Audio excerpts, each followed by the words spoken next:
ओम गणेशाय नमः। आज हम बैसाख की कथा का पहला अध्याय सुनेंगे और ये बहुत ही ज़रूरी कथाएं होती हैं, इसे ज़रूर सुनना चाहिए। और इसका जो स्नान है, यदि आप सुबह ब्रह्म मुहूर्त में कर लेते हैं तो माना जाता है बहुत ही फलदायी होता है।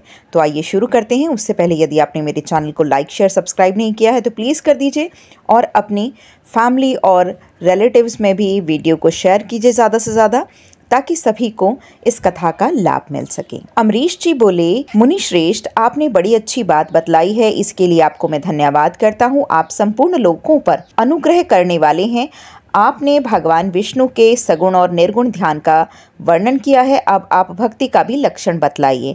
साधुओं पर कृपा करने वाले महर्षि, मुझे यह समझाइए कि किस मनुष्य को कब, कहाँ और कैसे और किस प्रकार की भक्ति करनी चाहिए। सूत जी बोले, राजाओं में श्रेष्ठ महाराज जी, अमरीश के ये वचन सुनकर देव ऋषि नारद जी को बड़ी ही प्रसन्नता हुई।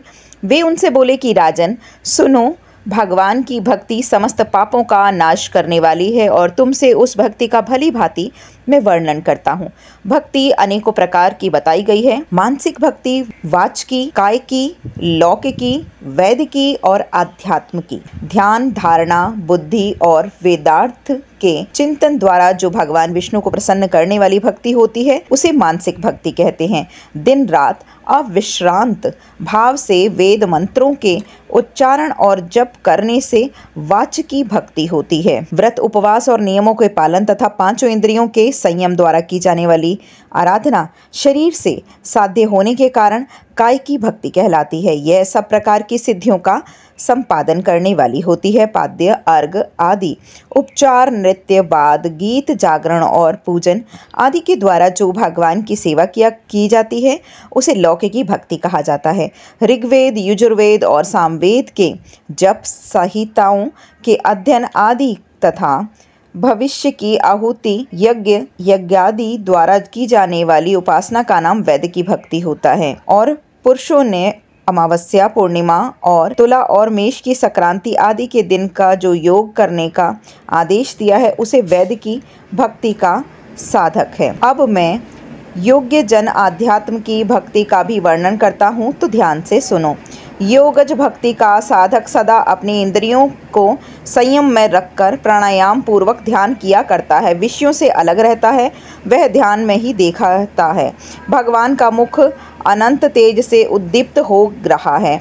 उसकी कटी के ऊपर भाग तक लटका हुआ यज्ञोपवीत शोभा पा रहा है। उसका शुक्ल वर्ण है, 4 भुजाएं हैं। उनके हाथों में वरद तथा अभय की मुद्रा है। वे पीत वस्त्र धारण किए हुए हैं और उनके नेत्र अत्यंत सुंदर हैं। वे प्रसन्नता से परिपूर्ण दिखाई देते हैं। राजन, इस प्रकार योग युक्त पुरुष अपने हृदय में परमेश्वर का ध्यान करता है। जैसे कि प्रज्वलित अग्नि काष्ठ को भस्म कर डालती है, उसी प्रकार भगवान की भक्ति जो है मनुष्य के पापों को भी तत्काल ही खत्म कर देती है। भगवान विष्णु की भक्ति साक्षात सुधा का रस है और संपूर्ण रसों का एकमात्र सार है कि इस पृथ्वी पर मनुष्य जब तक उस भक्ति का श्रवण नहीं करता है, उसका आश्रय नहीं लेता है, तभी तक उसे सैकड़ों बार जन्म, मृत्यु तथा जरा के आघातों से होने वाले नाना प्रकार के दैहिक दुख प्राप्त होते हैं। यदि महान प्रभावशाली भगवान अनंत का कीर्तन और स्मरण किया जाता है तो वह समस्त पापों का नाश कर देते हैं। ठीक उसी प्रकार जैसे कि वायु मेघ का तथा सूर्यदेव अंधकार का विनाश कर डालते हैं। राजन, देव पूजा, यज्ञ, तीर्थ स्थान, व्रत, अनुष्ठान, तपस्या और नाना प्रकार के कर्मों से भी अंतःकरण की जैसी शुद्धि नहीं होती जैसे कि भगवान अनंत का ध्यान करने से होती है। नरनाथ, जिसमें पवित्र यश वाले तथा अपने भक्तों को भक्ति प्रदान करने वाले विशुद्ध रूप भगवान श्री विष्णु का कीर्तन होता है, वे भी कथाएं शुद्ध हैं तथा वे भी यथार्थ ही हैं। वे ही लाभ पहुंचाने वाली तथा वे ही हरि भक्तों के कहने सुनने योग्य हैं। भूमंडल के राज्य का भार संभालने वाली धीर चित्त महाराज अमरीश, तुम धन्य हो, क्योंकि तुम्हारा हृदय पुरुषोत्तम के ध्यान में एक तान हो रहा है तथा सौभाग्य लक्ष्मी से सुशोभित होने वाले तुम्हारे नैष्टिक बुद्धि श्री कृष्णचंद्र की पुण्यमयी लीलाओं के श्रवण में प्रवृत्त हो रही है। भक्तों को वरदान देने वाले अविनाशी भगवान श्री विष्णु की भक्ति पूर्वक आराधना किए बिना ही अहंकारवश अपने को ही बड़ा मानने वाले पुरुषों का कल्याण कैसे होता है। भगवान माया के जन्मदाता हैं। भगवान माया के जन्मदाता हैं, उस पर माया का प्रभाव ही नहीं पड़ता। साधु पुरुष उन्हें भक्ति के द्वारा ही प्राप्त करते हैं और इस बात को तुम भी जानते हो। राजन, धर्म का कोई भी तत्व ऐसा नहीं है जो कि तुम्हें ज्ञात ना हो। फिर भी जिसके चरण ही तीर्थ हैं, उन भगवान की चर्चा का प्रसंग उठाकर जो तुम उनकी सरस कथा को मुझसे विस्तार के साथ पूछ रहे हो, उसमें यही कारण है कि तुम वैष्णवों का गौरव बढ़ाना चाहते हो और मुझ जैसे लोगों को आदर दे रहे हो। साधु संत जो एक दूसरे से मिलने पर अधिक श्रद्धा के साथ भगवान अनंत के कल्याणमय गुणों का कीर्तन और श्रवण करते हैं, इससे बढ़कर परम संतोष की बात और समुचित पुण्य मुझे और किसी कार्य में नहीं दिखाई पड़ता है। ब्राह्मण, गौ, सत्य, श्रद्धा, यज्ञ, तपस्या, श्रुति, स्मृति, दया, दीक्षा और संतोष, ये सब हरि के ही स्वरूप हैं। सूर्य, चंद्रमा, वायु, पृथ्वी, जल, आकाश, दिशाएं, ब्रह्मा, विष्णु, रुद्र तथा संपूर्ण प्राणी उस परमेश्वर के स्वरूप हैं। इस चराचर जगत को उत्पन्न करने की शक्ति रखने वाले वे विश्वरूप भगवान स्वयं के ब्राह्मण के शरीर में प्रवेश करके सदा उन्हें खिलाए जाने वाले अन्न भोजन करते हैं। इसीलिए जिनकी भी चरण रेणु तीर्थ के समान है, भगवान अनंत ही जिसके आधार हैं, जो संपूर्ण प्राणियों के आत्मा तथा पुण्यमयी लक्ष्मी के सर्वस्व हैं, उन ब्राह्मणों का आदर पूर्वक पूजन करो।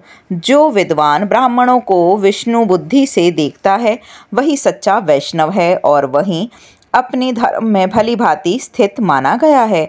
तुमने भक्ति के लक्षण सुनने के लिए प्रार्थना की थी, सो सब मैंने तुमसे सुना दिए हैं। अब गंगा स्नान करने के लिए जा रहे हो। यह बैसाख का महीना उपस्थित है, जो भगवान लक्ष्मी को अत्यंत ही प्रिय है। इनकी भी आज शुक्ल सप्तमी है। इसमें गंगा का स्नान अत्यंत ही दुर्लभ है। पूर्व काल में राजा जुन ने बैसाख शुक्ल सप्तमी में क्रोध में आकर गंगा जी को पी लिया था और फिर अपने दाहिने कान के छिद्र से उन्हें बाहर भी निकाला था। अतः जुन की कन्या होने के कारण गंगा को जाह्नवी कहा गया और इस तिथि को स्नान करके जो आकाश की मेघालय भूत गंगा देवी का उत्तम विधान के साथ पूजन करता है, उस मनुष्य धन्य एवं पुण्यात्मा है। जो बैसाख शुक्ला सप्तमी को विधि पूर्वक गंगा में देवताओं और पितरों का तर्पण करता है, उसे गंगा देवी कृपा दृष्टि से देखती है तथा वह स्नान के पश्चात सब पापों से मुक्त हो जाता है। बैसाख के समान कोई मास नहीं होता है तथा गंगा के सदृश दूसरी कोई नदी नहीं होती है। इन दोनों का संयोग दुर्लभ है। भगवान की भक्ति से ही ऐसा सुयोग्य प्राप्त होता है। गंगा जी का प्रादुर्भाव भगवान विष्णु के चरणों से ही हुआ है। वे ब्रह्मलोक से आकर भगवान शंकर के जटाजूट में निवास करते हैं। गंगा समस्त दुखों का नाश करने वाली है। वे अपने 3 स्रोतों से निरंतर प्रवाहित होकर तीनों लोकों को पवित्र करती रहती है। उन्हें स्वर्ग पर चढ़ने के लिए सीढ़ी माना गया है। वे सदा ही आनंद देने वाली, नाना प्रकार के पापों को हरने वाली, संकट से तारने वाली, भक्त जनों के अंतःकरण में दिव्य प्रकाश फैलाने की और लीला से सुशोभित होने वाली, सगर के पुत्रों को मोक्ष प्रदान करने वाली, धर्म मार्ग में लगाने वाली और 3 मार्गों से प्रवाहित होने वाली है। गंगा देवी तीनों लोकों का श्रृंगार है और वे अपने दर्शन, स्पर्श, स्नान, कीर्तन, ध्यान और सेवन से हजारों पवित्र और अपवित्र पुरुषों का पावन बना देती हैं। जो लोग दूर रहकर भी तीनों समय गंगा गंगा गंगा यह इस प्रकार उच्चारण करते हैं, उनके 3 जन्मों का पाप गंगा जी नष्ट कर देती हैं। जो मनुष्य 1000 योजन दूर से भी गंगा का स्मरण करते हैं, वह पापी होने पर भी उत्तम गति को प्राप्त होते हैं। राजन, बैसाख शुक्ल सप्तमी को गंगा जी का दर्शन विशेष ही दुर्लभ होता है और भगवान श्री विष्णु और ब्राह्मणों की कृपा से उस दिन उनकी प्राप्ति होती है। माधव के समान महीने और माधव यानी भगवान विष्णु के समान कोई देवता नहीं है, क्योंकि पाप के समुद्र में डूबते हुए मनुष्य के लिए माधव ही जहाज का काम करते हैं। और माधव मास में जो भक्ति पूर्वक दान, जप, हवन और स्नान आदि करके शुभ कर्म करते हैं, उनका पुण्य अक्षय तथा 100 गुना अधिक बढ़ जाता है। जिस प्रकार देवताओं में विश्वात्मा भगवान नारायण देव ही श्रेष्ठ हैं, जैसे कि जप करने योग्य मंत्रों में गायत्री सबसे उत्कृष्ट है, उसी प्रकार नदियों में भी गंगा जी का स्थान सबसे ही ऊंचा है। जैसे संपूर्ण स्त्रियों में पार्वती, तप करने वाली में सूर्य, लाभों में आरोग्य लाभ और मनुष्यों में ब्राह्मण, पुण्यों में परोपकार, विद्याओं में वेद, मंत्रों में और ध्यानों में आत्मचिंतन, तपस्याओं में सत्य और स्वधर्म पालन, शुद्धियों में आत्मशुद्धि, दानों में अभय दान और गुणों में लोभ का त्याग ही सबसे प्रधान माना गया है। उसी प्रकार सब मासों में वैशाख मास ही अत्यंत श्रेष्ठ है। पापों का प्रणव अंत वैशाख मास में प्रातः स्नान करने से होता है, अंधकार का अंत सूर्य के उदय से तथा पुण्यों का अंत दूसरों की बुराई और चुगली करने से ही हो जाता है। राजन, कार्तिक मास में जब सूर्य तुला राशि पर स्थित होता है तो उस समय जो स्नान, दान आदि पुण्य कर्म किए जाते हैं उसका पुण्य कई गुना बढ़ जाता है। माघ मास में जब मकर राशि पर सूर्य हो तो कार्तिक की अपेक्षा भी 1000 गुना उत्तम फल प्राप्त होता है। और वैशाख मास में मेष की संक्रांति होने पर माघ से 100 गुना अधिक पुण्य मिलता है। वे ही मनुष्य पुण्यात्मा और धन्य हैं जो वैशाख मास में प्रातःकाल स्नान करके विधि विधान से भगवान लक्ष्मीपति की पूजा करते हैं। वैशाख मास में सवेरे का स्नान जो है यज्ञ, दान, उपवास और ब्रह्मचर्य का पालन, ये महान पातकों का नाश करने वाला है। हे राजन, कलयुग में बैसाख की महिमा गुप्त नहीं रहने पाएगी, क्योंकि उस समय बैसाख स्नान का महात्म्य अश्वमेघ यज्ञ के अनुष्ठानों से भी बढ़कर मिलेगा। कलयुग में परम पावन अश्वमेघ यज्ञ का अनुष्ठान नहीं हो सकता। उस समय बैसाख मास का स्नान ही अश्वमेघ यज्ञ के स्नान समान माना जाएगा।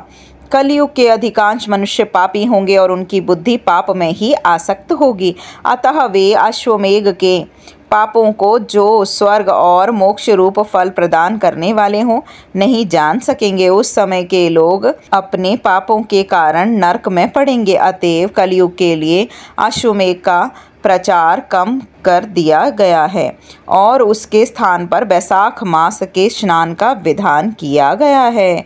बोलो लक्ष्मी नारायण भगवान की जय हो।